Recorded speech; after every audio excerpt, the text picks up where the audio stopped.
My name is Nicole Graham, and I, along with my colleague, look after the Griffith Industry Mentoring Program. Together, we'd like to welcome you to our today's edition of the Griffith Industry Insight series, where we harness the wisdom and expertise of our community of mentors, Griffith academics, and industry partners to make career development learning accessible to all.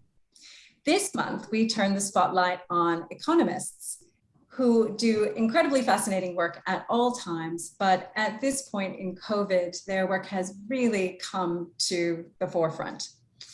So before we jump in, I would just like to take a moment to acknowledge the traditional custodians of the land on which we are meeting today. So together, obviously, we're all coming together from different places and different spaces, but let's take a moment and acknowledge and pay our respect to the elders past, present, and emerging, and also extend that respect to all Aboriginal and Torres Strait Islander people. So just before we jump into the session, a bit of housekeeping. This session is being recorded.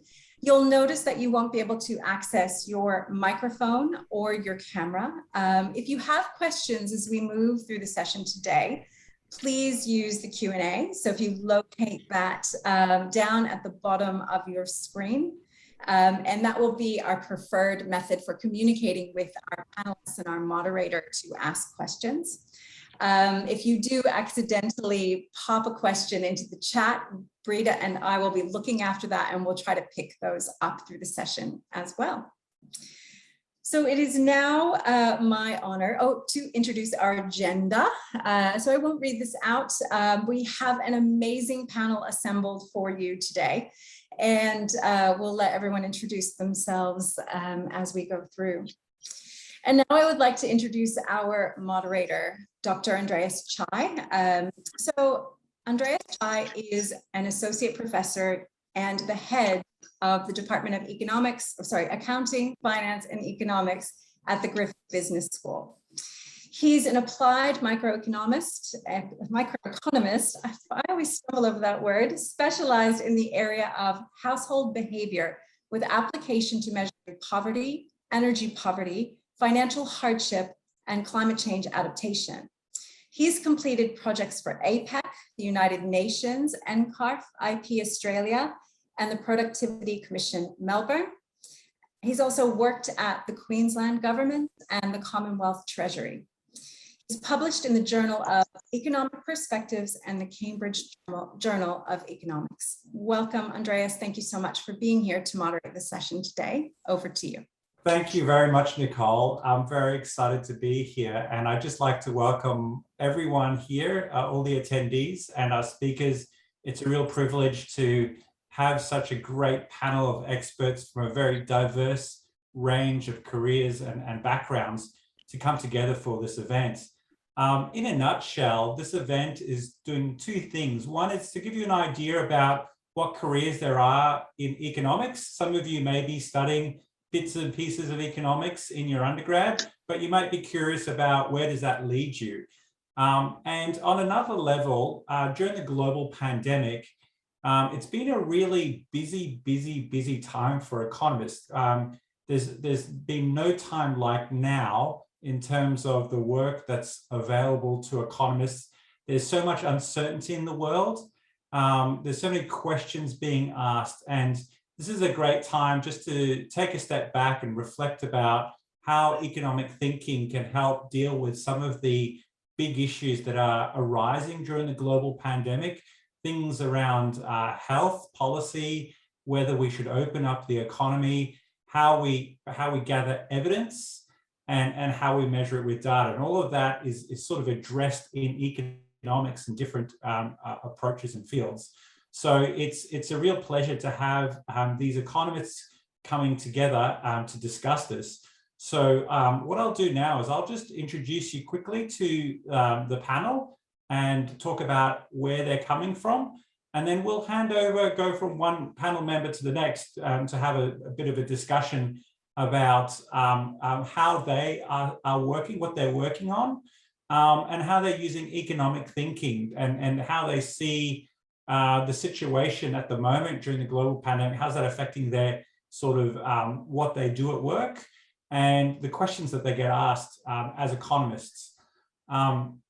So our first speaker today is Dr. Jean Spinks, and I'm very excited to have Jean along because she's a health economist, and they are in huge demand at the moment. Everything to do with epidemiology or what to do with the lockdown and what's good for our health and what's good for the economy. It's been everywhere. So it's a real pleasure to have Dr. Jean Spinks here. She works at the Center of Applied Health Economics at Griffith University. And prior to that, she worked as a pharmacist at a range of different countries around the South Pacific. She's got a bachelor's degree in pharmacy and also has a master's of public health, a master's of health science, and a PhD in health economics from Monash University. So welcome, Jean. Our second speaker today is Dr. Sarah Cornell-Farrow. She's an economist at the Office of the Productivity and Red Tape Reduction in Queensland Treasury, where she develops evidence-based policy advice to drive government's productivity agenda and promote economic recovery. And one thing that all economists are passionate about is where's the evidence? How do you measure that? How can you show proof that what you want to do is really what's going to happen? So I'm very excited to have Sarah here today to talk about that. She's also worked on the NDIS, which is a super exciting scheme. A lot of the work being done there, which is really fundamentally important for productivity in our country. And she's also worked on competitive neutrality at the Queensland Productivity Commission. So we're excited to hear about what kind of work that has involved.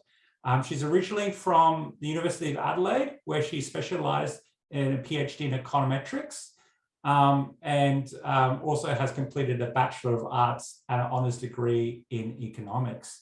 So welcome, Sarah. Our final speaker is Dr. Simon Fisher. Simon has had over 20 years of experience working in a range of different sectors at Queensland government and at the Commonwealth level. Anyone who has studied economics, I think in the last 2 or 3 years at Griffith, has come across Simon in our capstone course. He's been a real enlightenment because he teaches economics graduates the ins and outs about how to write briefings for Treasury and how economic policy is formed. So he's a real friend of Griffith and has also supervised many students through the economics internship program at Trade Investment Queensland, where they get to analyse Queensland's trade policy and develop Queensland's trade strategy. So Simon at the moment is at Trade and Investment Queensland and is the lead economist in charge with navigating the agency's economic and trade advice through the post-global financial crisis. So Simon's involved with many of the trade negotiations where Queensland gets involved with negotiating with different parts of the world. And he has also previously worked at the Australian Bureau of Statistics, as well as at the National Centre of Social and Economic Modelling. And he's also got a degree in economics and regional science from the University of Queensland, as well as a master's degree in population studies from ANU. So welcome, Simon. So what we'll do now is we'll hand over to our first speaker, Jean, and Jean's going to be discussing economic thinking during the global pandemic. So over to you, Jean. Thanks so much, Andreas, and thanks everyone for taking the time this evening to join the webinar. So I guess kicking off, the COVID-19 pandemic has meant that we've all moonlighted as either health economists or epidemiologists at some point in the last 18 months or so. This worldwide dilemma that we found ourselves in has had us wondering, so what are the consequences to health and what are the consequences to the economy of this pandemic? So these are the two big questions that we're faced with every night on the news. What do we value more? You know, should we weigh the economy or health? Should one have more weight than the other? And why would we think that? And what tools do we have at our disposal to measure the costs and outcomes that we need to know about in order to make decisions, in order to make the best decisions we can, and find a path forward. So for us as health economists, we're very used to dealing with these issues. This is bread and butter stuff for us. Our day-to-day work is really focused on producing evidence that adds up all of the negatives from one course of actions. So, for example, sickness or death or negative economic growth or an impact on families, for example, and all of the positives that can come from another course of action. So, for example, increased productivity for working at home, sometimes for those people who don't have children, and health gains from vaccination and those types of things. And then we need to compare the sum total of these negatives and positives to the opportunity cost of the counterfactual, the alternative course of action that we've been considering. And this evidence helps decision makers choose amongst competing courses of action. Now, when my first job in health economics was really doing this on a day-to-day level. So I worked initially to evaluate submissions to the Pharmaceutical Benefits Advisory Committee. So for medicines that are going to be assessed to be added to our national insurance scheme, to Medicare through the Pharmaceutical Benefits Scheme, we actually undertake this work as health economists quite regularly. So we might look at, for example, the benefits or the side effects or both of one drug compared to another, and then all of the benefits and costs that are associated with both the drugs. And then we can compare those and develop an evidence base, which will help. It's not the sum total of our knowledge, but it does really help evidence-based policy making. And we've had that for at least 30, 40 years in this country. So I guess what has changed for health economists over the course of the pandemic? Well, nothing much, except that we're much better understood by the general public and possibly my friends and family. So the topic is much more widely discussed, I guess. It's not topics that are usually not discussed, such as the side effect profile of vaccines or medicines. So we've been talking a lot, for example, about the blood clots from the AstraZeneca vaccine. The rates of this very rare side effect are in the news every second day. Now, this is very, very unusual because from my experience as a pharmacist as well, this information is often discounted by consumers. It's written on a very small part of that consumer information leaflet that you get in your box of pills, and you usually throw them out and take the pills and move on. But at the moment, we're all discussing the pros and cons of the safety of vaccines, and with good reason. So I guess for health economists as well, the pandemic has kind of brought into sharp focus the strengths and weaknesses of our toolkit, our measurement instruments. And it's very obvious that while we're really good at measuring hard outcomes, so deaths, hospitalizations, number of visits to the GP, we're possibly not so good at valuing health outcomes in a generic way, even though we've been working on this, for possibly 30 years as health economists. So measuring things like quality of life or the value of a statistical life year, for example, is still a sore point, if you like, for health economists. And this becomes hugely important when we're weighing up things like, for example, the impact of lockdowns on mental health. So when we have a lot of small decrements to health, such as from being removed from family and friends, but this occurs across a whole population, we may end up with a situation where the health decrements from lockdown could possibly outweigh the morbidity and mortality that is coming from the COVID-19 disease itself.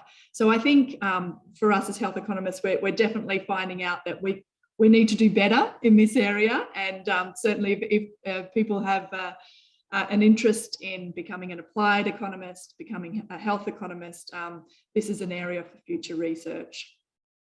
And probably the last thing that I've noticed that's been really fascinating during the pandemic has been early on we were debating the lockdown versus no lockdown comparison, I guess.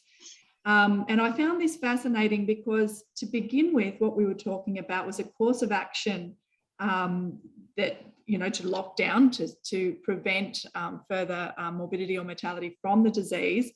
But we were comparing it to the pre-pandemic condition. We were comparing it to a comparator that was no longer possible for us, because what had happened in the meantime, consumer behaviour had changed. For example, we access healthcare in a different way. People were a little concerned about going to their GP in the regular way, or going to an emergency department, for example. So consumer behaviour had already changed. And so I think we need to be really cognizant of the comparisons that we're making, and why, and how we have to be clear on the cause of the action that you're comparing, and whether you can justify these decisions. So that's really important information for policymakers when they're making their decisions. So I think they're probably the key things that we've taken as health economists at the moment. I'll pass you back to Andreas, and I'd love to hear from Sarah about her experience. Thank you, Jean. That's very interesting. Funnily enough, I was teaching cost benefit analysis when the lockdown happened. And so I put that on the assignment, do a cost benefit analysis of lockdown versus no lockdown. And there was a very, very passionate reaction, but it was interesting to see straight away what students were thinking about opportunity cost and what was the relevant alternative. And I guess that's really something that shapes us as economists to sort of react and think about what is the alternative. Is there one thing, Jean, in terms of if you could go back before the pandemic started, was there anything you would change about how health economists would analyze the problem? I mean, you already mentioned the things about measuring the impact of mental health, but if there was, let's say there's another global pandemic tomorrow, what would you do differently?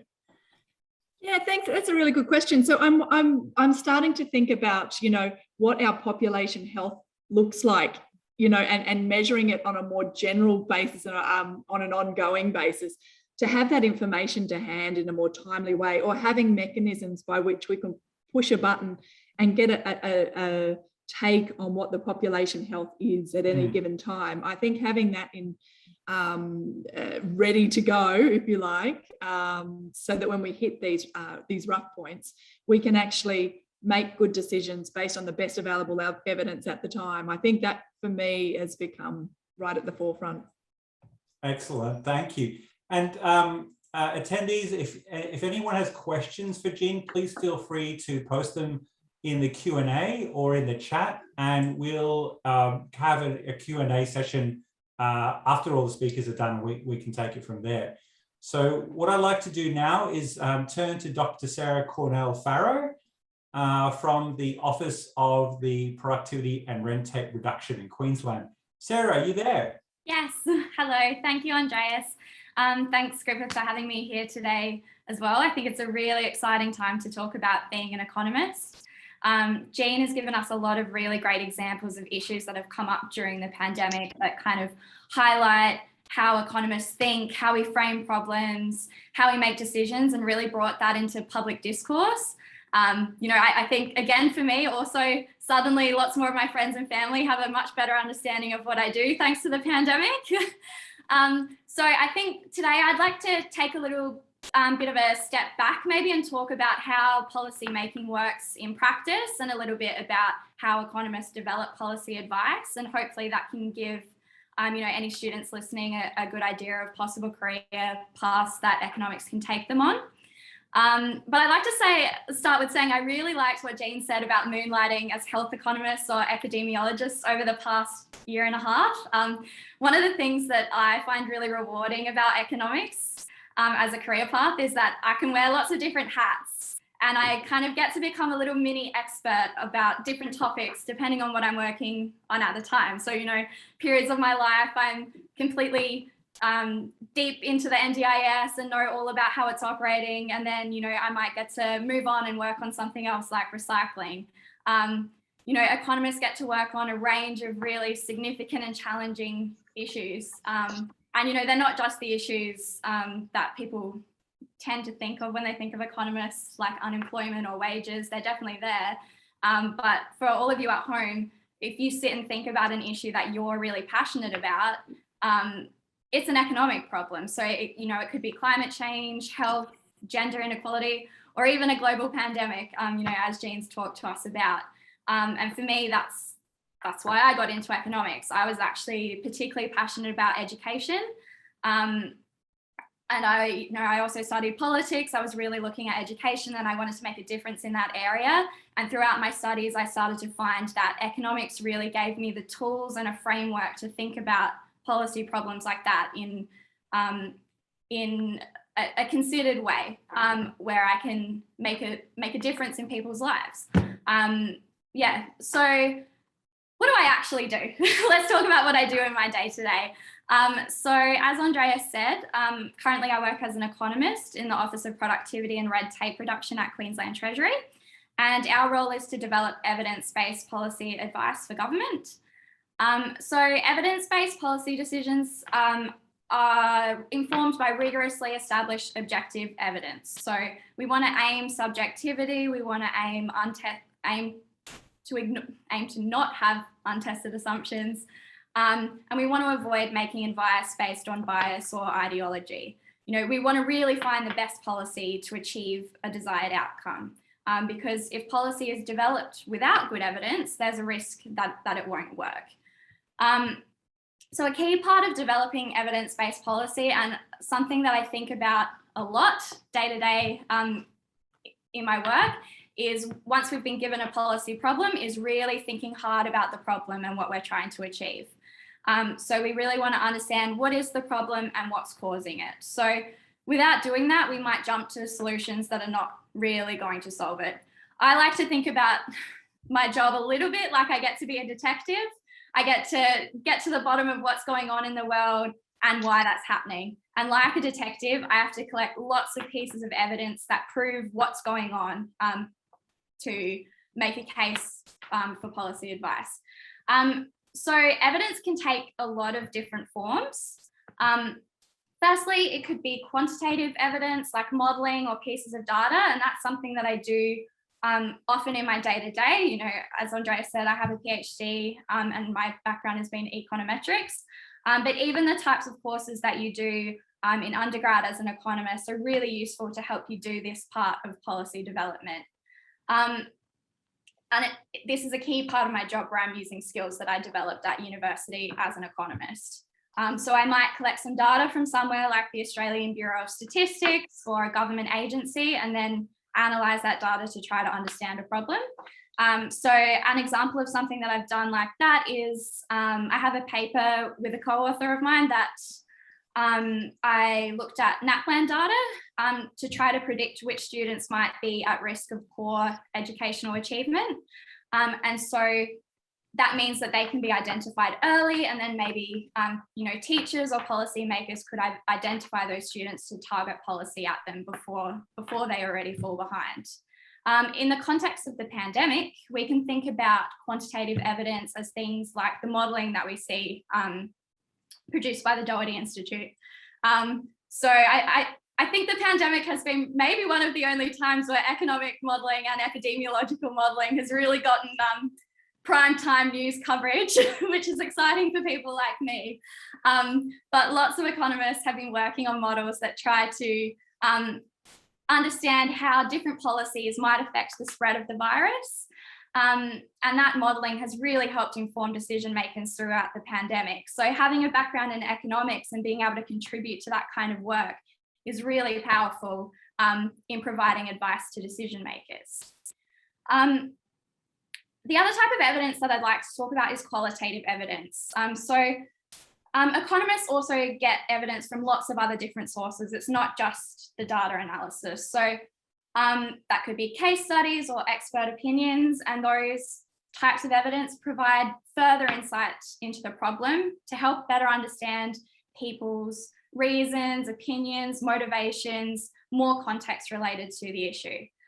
So in the context of the pandemic, if I was an economist working on a policy related to the pandemic, I might go out talk to people from different industries to find out how the pandemic has affected their workforce to get a better understanding of what's going on in the real world. Or it could be getting expert advice from medical practitioners. So a project that I worked on that I found really valuable to highlight how consultations are a really important part of an economist's job was when I worked on the NDIS, as Andreas mentioned. So during that project, I was able to speak to lots of different people, NDIS participants, carers, providers, academics, peak groups, lots of different people working in the NDIS, and really learn how the NDIS was operating and affecting people day to day. So I got to pair that first part of economic analysis that I did with the data work with conversations with people about how the NDIS has really affected outcomes in their daily life to help me make recommendations on how the NDIS could be improved. So I guess what I like to say by bringing up consultation is that economists are not just applying some mathematical formula to understand the world and provide solutions. That's a really important part of what we do, but we're also involved in meeting with people and really understanding policy problems and potential solutions. So the last thing I'd like to leave you with, if there's one thing you remember from what I say, is economists have a really important role advising on lots of significant and complex problems. And if you want to get involved in solving those kinds of problems, economics is a really rewarding career path to do that. I'd also like to throw in a little spruik if Andreas doesn't mind. I'm also a committee member for the Women in Economics Network. And a really important part of getting to the best solutions is that a range of diverse voices are heard. So for me, that's why I'm particularly passionate about supporting women to enter the profession, but that holds for all kinds of diverse voices. There's not just one economist. We all look different. We all have different opinions. And it's really important to have all of those views heard in the profession. And also as students, if you're trying to think about, how you might want to be and, see more about the work that economists do, we put on some webinars and events pretty regularly, and the Economic Society of Australia does as well. And engaging with those events is a really great way to, meet people, learn more about what economists do and see some potential career paths. So that's all I really wanted to say. I'm happy to take any questions, Andreas. I wouldn't want to put you on the spot, but I know you've also got to work on some really interesting policy problems. So if you have any ideas on, views on how studying economics can help make a difference on those issues, I'd love to hear them. Oh, well, the students get to hear that every week. But, by the way, I put a link to the ESA the WEN website in the chat, in case anyone's interested in checking them out. They have a really exciting series of events coming out. So definitely 100% worthwhile looking at that. Sarah, we do actually have a question from Priya Dutt. She would like to know, what kind of challenges did you face as an economist during the past year? So I guess during the pandemic, and what measures were you able to take to overcome them? Oh, that's a difficult question. I'd say for me, unlike Jean, and I think possibly what Simon's going to talk about later on, I think for me, I probably haven't been as directly impacted by the pandemic as maybe some other economists might be. I think what a challenge, I think as much as I think the pandemic has brought to the fore how important evidence-based policy advice is, it's also, I guess, been quite a charged time, and it's also been maybe sometimes difficult to, encourage people to think in that way. So I suppose the way to overcome it is I just, keep chipping away at it, really. I think as much as things need to change, and there are some things that have happened during the pandemic, like needing to make advice happen more quickly, and that's definitely a challenge, and I think Simon might talk about that, so I don't want to preempt what he might talk about. But yeah, I think it is a challenge to make sure that the evidence base for policy kind of stays there during the pandemic, and that people, even if we start to try to do things more quickly, that we keep, maintaining that the rigorous element of policy, because if you rush and kind of do something, it may have an unintended consequence. So yeah, I'm not sure if that really answers the question. No, I probably haven't been as touched by the pandemic as some other economists may have been.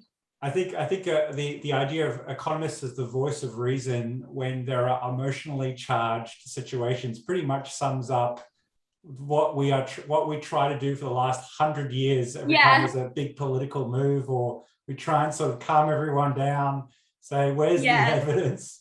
I think it's the same. It's the same problem we've always faced, but probably more extreme. Yes, yeah, but nevertheless very important. Thank you, Sarah. We've got some more time at the end for more questions. We've got some more questions coming up here, but I just want to, just mindful of time, so I'll move on to Simon. Simon, are you there? Yes. Hello, everyone. Hi, Simon. How are you? You got the video working, which is great.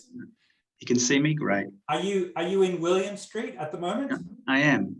Oh, okay. So Simon is calling us straight from what we call the Tower of Power, 1 William Street. He's calling from inside there. So take it away, Simon. Okay, thank you, Andreas, and thank you to Jean and Sarah for your little bits as well, because we all have different ways of interrogating and communicating our discipline through these difficult times. Experience matters. Keeping a level head, keeping your eye on the long term can help in these situations. But of course, we've experienced a lot of upheaval, and in my space, I get it perhaps more than in others, because we have an international network of offices around the world, and they're all going through the global pandemic in various ways, and their governments, their societies are handling it and responding to it in different ways. And of course, it impacts on international trade and investment. It impacts on the confidence of consumers and investors alike. It impacts on project decisions. It impacts on movements of trade.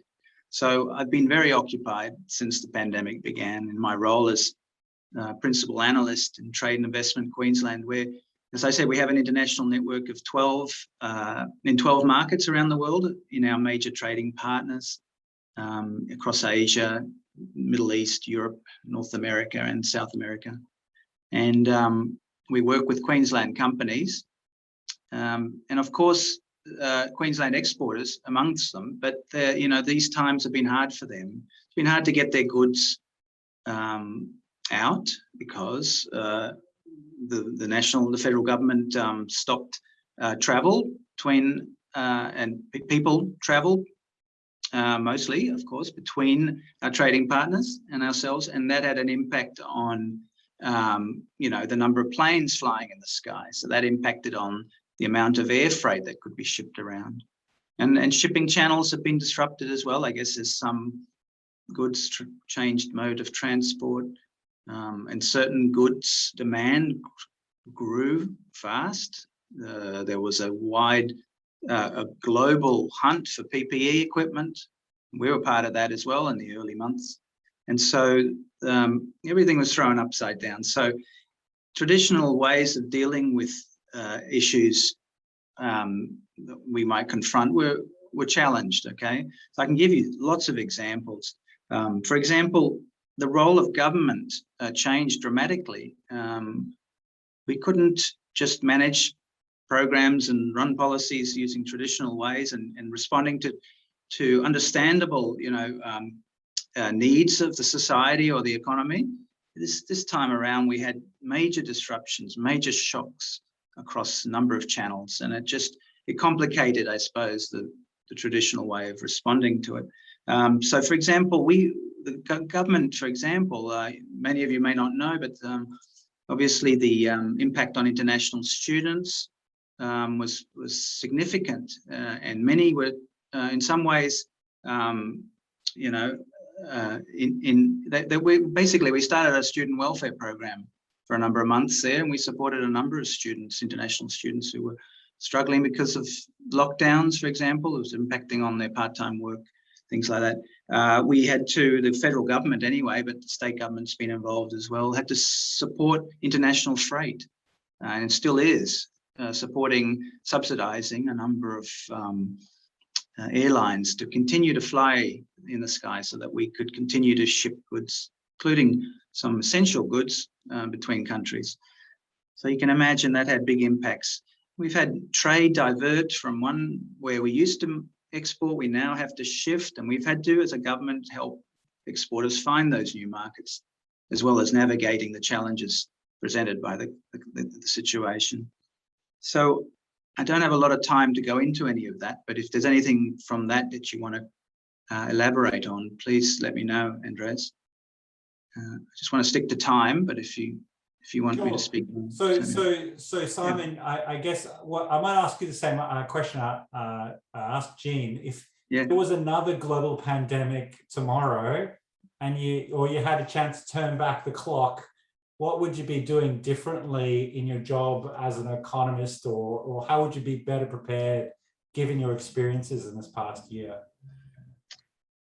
Look, Andreas, having been through the global financial crisis a decade ago, and we had the signs that we were prepared in some ways, Andreas, to be honest. We had some resilience built in to the way we operate. In my own organisation, we are independent of government to some extent, so we have had the opportunity to just pursue policy a little differently, I suppose. But my reference to the previous financial crisis was, from that I learned about the need to have access to good information and data on a regular basis. So I built up a nice base of knowledge, I suppose, that kept me in good stead. So I would continue to do that, continue to build your network. So I've relied more than ever, I guess, in the last year on other economists with particular skills that I don't have and I don't need to develop necessarily beyond a certain competency, because they have it. So it's just about maintaining those networks. Maybe that I'd do better, having better relationships with those people before the pandemic rather than relying on them during the pandemic. So yeah, it's about understanding what the needs are of your leaders, I suppose. We had demands from across government at various levels, wanting information in different ways and at different time periods and things like that. So it's just about appreciating how government might respond. Yeah, I think that's a point, Sarah, that you touched upon as well, that in the heat of the pandemic, we're looking for data and evidence very, very quickly. In March, it was people wanted to instantly know what was happening to the economy, and the ABS comes out on a quarterly basis, and it was really interesting. Well, actually quite admirable. Actually, this is one of the few things I'll say something positive about the ABS, but they really responded really well, coming out with data almost on a monthly basis, how small businesses were being affected, and putting out trackers, turning around data very, very quickly. And I think that was a real sign that that there was a real hunger for data in the crisis, and that maybe the digital infrastructure that we needed wasn't there. So do you think that was a big innovation for us as in terms of making decisions quickly and in a policy timely way? Yeah, if I could add to that, yes, definitely. I noticed the ABS stepping up, I suppose, and the Queensland Government Statistician's Office to some extent as well. And globally, I access a number of other sources like the International Monetary Fund and the World Trade Organization, and they also stepped up their reporting on trends, I suppose, things they might have let sit for 6 months, but now they realized there was a greater hunger and need for policy on the move, I suppose. Yeah. Sarah, Jean, is there anything you'd like to add to that? I just saw your nodding. I would say that was something, I suppose, the ABS early on in the pandemic, even for my own personal interest, I'm kind of wanting to look at the data of how labour markets are being affected and things like that. And it was really great to see the ABS, start to release things more, more often. I think now that we're getting closer to the end of the pandemic, some of those data sources are drying up, and I think this could be a really exciting opportunity to make sure we keep that momentum up, to keep having those kinds of data to help support whatever new challenge comes our way into the future. Yeah. One challenge with that, if I may add, Andreas, yes, it's an ongoing thing for me to maintain the rigor and the continuity of data that comes from my particular suppliers. And often it can be a little bit, got to fit it into the cycle, the government's cycle of doing things. There's got to be funding behind some of these collections, more and more so now. The ABS, for example, are seeking more input from major users. So we've just got to keep that in mind as well. Yeah, absolutely. Jean, sorry, did you want to add something? I just saw you unmuted. Yeah, I think just to add that the other thing that's been quite impressive is the reliance on expert opinion during this time that is data driven. And that's a real shift, I think. That the chief health officer is often standing up next to the prime minister or the premier on any given day and giving a data driven report on what decisions are being made and why, and the rationale behind it. I think is a great move. It does help the public to understand how that decision making is being made a little better. So hopefully it makes our job as economists easier over time. Yeah, that's right. I mean, the Reserve Bank always does that on a monthly basis, come up with very measured, thoughtful statements. And maybe it's the era now where more and more sectors have to come up with that kind of communication science. It's a real science in terms of how to communicate, thinking clearly. Jean, there's a question in the chat. If Tommy's asking, to become a qualified health economist, do you recommend doing a double degree in economics and health? If yes, specific discipline of health should I undertake to study? Would it be public health, perhaps? I guess there's a lot of interest among students these days in health economics. What would you recommend they should be studying? Yeah, look, health economics departments are quite interesting places because there is often half of the staff have come from a health background like myself, and we learnt economics, and the other half has come from economics and has learnt something about health along the way. And in between, we find a shared language. But I think for the people that have the possibility to do a dual degree, I mean, that's absolutely ideal because you're bilingual, if you like. You can understand even the modelling language between epidemiologists and econometricians.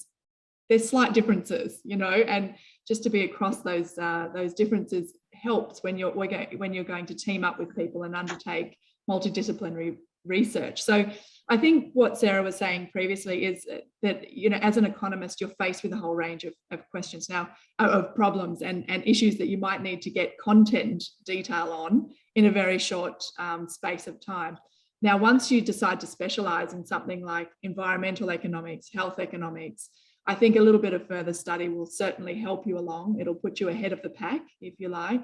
I certainly undertook a Master of Public Health as a postdoc and found that very useful, to understand, put the policy context in place for you. Why are you asking these questions? What justification do you need to answer it, for example?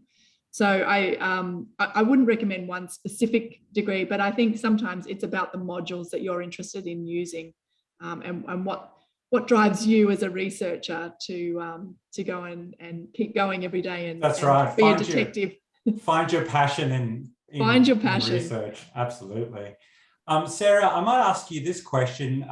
Someone has asked, would you care to comment about opportunities for future economists who may not have graduated yet? I guess that for students who are about to join the job market and looking around for jobs, where should they be looking? What kind of industries can they be entering? It's funny, my personal experience is that I see now ads for Facebook and Twitter. They're hiring a lot of econometricians. And my favorite one is one student found that he likes to do online gaming, like World of War or whatever. And all these gaming companies now need economists to monitor currency fluctuations, because there's this kind of a connection between the economy where they sell different games and things inside the software and the actual real economy. But Sarah, what do you think, in your view, are the great opportunities out there for people about to graduate? I think there's lots of opportunities. I understand probably for some graduates it's a bit of a stressful time as well. You hear a lot in the news because of the pandemic about, particularly young people being impacted by the pandemic, and that can be stressful. But I do think having an economics degree in particular holds you in really good stead for a lot of employers. There's a lot of skills that economists have that can be applied in lots of weird and wacky ways, like you said, Andreas. The skill set that being studying economics at university gives you, I think, opens up so many doors for you. So obviously you can look in the public sector. There's lots of graduate programs that are always running, and I think my experience when I was a graduate, looking at graduate programs in government, I think having an economics degree was, really good tick on my CV when I was going through that process. There's also obviously you could consider doing further study if you really wanted to. So I ended up going down that path myself, and I did my PhD, but that's definitely not for everybody. But if you're really interested in doing that data work in particular, I think if you want to do applied economics, doing some further study like a master's or a PhD is a great opportunity as well to develop, those technical capabilities that help you do that modeling work and things like that to make a real difference. I truly believe the opportunities are endless. I know data science in particular is really, popular. There's lots of people hiring in data science, and lots of economists can kind of make the pivot into data science as well. So that's another place that you can look for, opportunities there. Does that kind of answer the question? Yeah, no, I think I truly believe like being an economist is something that I think lots of employers would look upon really highly. Yeah, no, absolutely. And I think economists can add to data science. We recently launched a business analytics degree where we had to talk to data scientists about data, and it was a bit of a Mexican showdown because both sides thought they knew data better than the other side. But it turned out to be a really fruitful and productive conversation. Simon, I might ask you this question. We've got a question here. For non-economists, as economics students, what sources of information / data would you recommend to non-economists? So you're an economist. What do you reckon non-economists should be reading to keep up with themselves up to date with trends in the economy?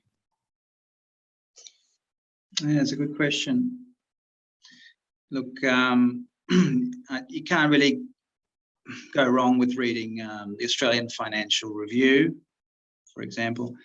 It obviously is contains a number of business economics writers that need to communicate to the wider community. So I think they do that well. They write well.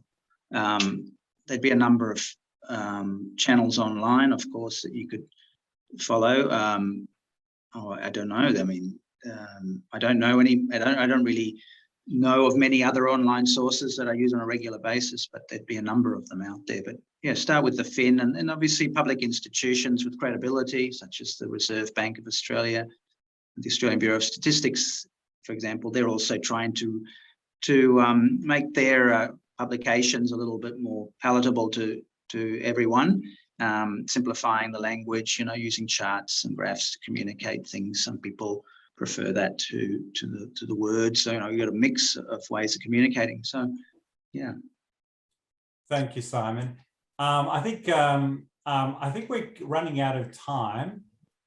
So I might just wrap up with the question that we might go through each panelist with the question: what advice would you give to yourself if you had one piece of advice? Thank you very much. Thanks, Nicole. If you had one piece of advice for your younger self, let's say you could talk to yourself when you were back at uni studying, what would that advice be? And I think we'll go in order of presentation. So Jean, what advice would you give to yourself as a student? Always wear clean underwear in case of an accident. No, sorry, that was what my mum told me. No, I think for me, don't be afraid of asking the big questions. I think sometimes as students and young professionals, we shy away. We decide that there's a very wise professor or a very wise institution that has all the solutions, and we just haven't read about it yet. But the more I've dug into different areas in health economics, the more I found out that the answer hasn't been developed yet. And you need to keep asking that big question, because that's where you're going to probably add the most in terms of public good. So ask those big questions, everyone. That's an excellent answer, Jean. And sometimes you hear answers and you think about them again and they don't really make sense. So yeah, absolutely. Sarah, what advice would you give to your younger self? What would it be if you had one piece of advice?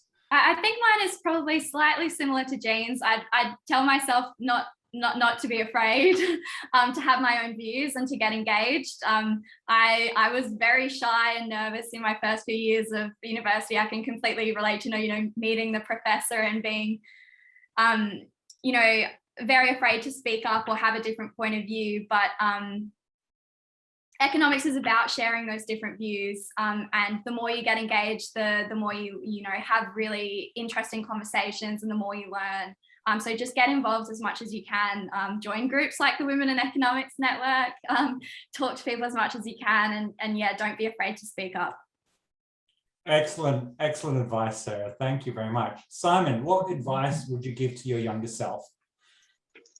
Look, I'm sorry about the light issue here. Look, I think, Andreas, I just want to say, look, pursue your passion, especially when you're starting off as an economist.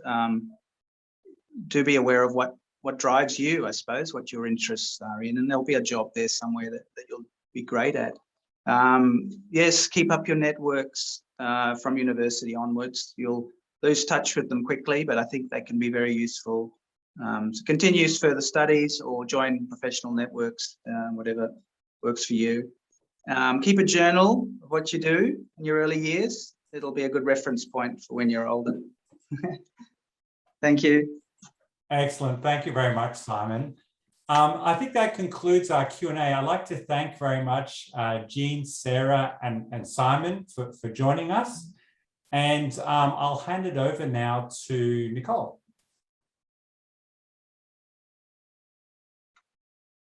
Thanks very much, Andreas. And thank you so much to our insightful panel. This has been such a really interesting discussion and full of practical insight, both in relation to career path, but also how to navigate yourself through the degree and following your passion and staying your course. So thank you all for your contributions tonight.